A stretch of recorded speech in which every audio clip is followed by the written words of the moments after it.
ஒரு நாள் கிராம வாழ்க்கை. அமைதியின் அழகு. காலை சூரியன் மெதுவாக எழுந்தது.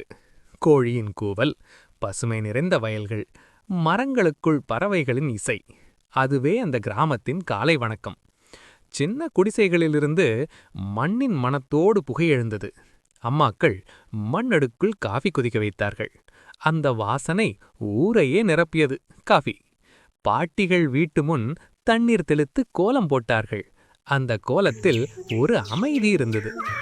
சிறுவர்கள் காலில் செருப்பு இல்லாமல் சிரித்தபடியே பள்ளிக்கு சென்றார்கள். பையில் புத்தகங்கள் குறைவாக இருந்தாலும் மனதில் மகிழ்ச்சி நிறைய இருந்தது. பேக். வயல்களில் விவசாயிகள் மண்ணை தொட்டபடி உழைத்தார்கள். வெயிலையும் காற்றையும் நண்பர்களாக ஏற்றுக்கொண்டார்கள். அவர்களின் வியர்வையில் உழைப்பின் பெருமை தெரிந்தது. பேரி. மதிய நேரத்தில் மரநிழலில் உணவு. சாதம், சாம்பார், கீரை, தயிர். எளிய உணவிலேயே மிகுந்த திருப்தி. சோறு. மாலை நேரத்தில் மாடுகள் வீடு திருப்பின. குழந்தைகள் கபடி, பந்து, கண்ணாமூச்சி விளையாடினார்கள். மொபைல் இல்லாத மகிழ்ச்சி அது. கிரிக்கெட்.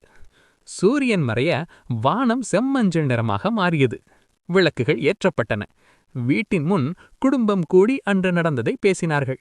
இரவு வந்ததும் நட்சத்திரங்கள் வானில் மின்னின. அமைதியான காற்று, புழுதியற்ற மனம். அந்த கிராமம் தூங்கியது. அந்த ஒரு நாள் எங்களுக்கு சொல்லியது ஒன்றே: மகிழ்ச்சி என்பது வசதிகளில் இல்லை, அமைதியான வாழ்க்கையில்தான்.